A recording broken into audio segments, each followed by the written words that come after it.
Hi everyone, this is Arsh and welcome to Brown Rooted. Today I'm going to talk about how to write an invitation letter for your parents' family for a visitor visa or super visa. So I've written a letter 3 years back for my parents to invite them to Canada, and I'm also going to share this similar template and down in the link below so you can take it from there and then you can customize it accordingly just to make things easier for you. But at the same time, if you have, because I was writing it as a full-time student, but if you want, your reasons could be different. So I'm going to just show you quickly what's the template and how you can change it and where to put different things for yourself to make it your own. Okay, so as you guys can see here, this is the template I have for the letter. And here, if you see, it's basically on the top left, you'll just write the address of the embassy of Canada, and it would be, the address would be basically where you're filing the application. So I was filing this application from back home, my parents were doing it, and they just needed an invitation letter for me. So I wrote the address for New Delhi where the embassy was for Canada, and then that's what I wrote here. You guys can use it if you're on the same boat as me, but it's up to you. And after that, it's just about the subject, because it was for my parents, so I wrote that. If it's for your wife, family member, grandparents, anything, you can mention that. That's totally fine. And then after that, you just have to address how as any other letter, like who are you addressing this letter to.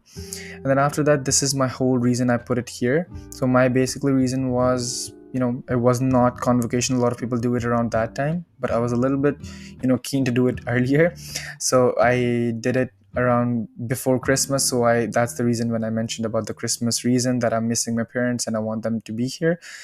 Basically, what you need to do in this whole reason part is that you just have to address and do a declaration that you are inviting your parents, their names, and then after that you'd have to mention your full-time students, your situation, what's the address of your school, and when are you inviting them for the vacation in Canada. Like, you have to specify the dates of their coming and leaving, and also you'll have to declare and then take the ownership that you're going to take care of the all expenses throughout their stay.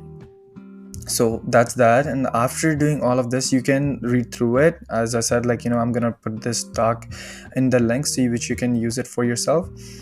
After this, if you see, I just have to mention only my parents' information, like fathers, mothers, grandparents, or any like wives, anything like which it works for yourself. You can do it that way.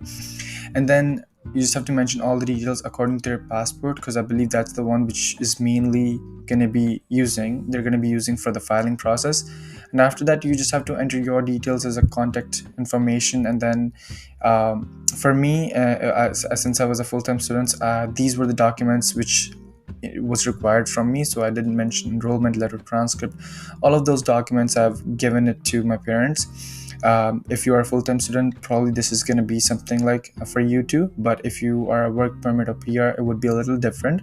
So do your research according to that, or we'll make a separate video about it, don't worry.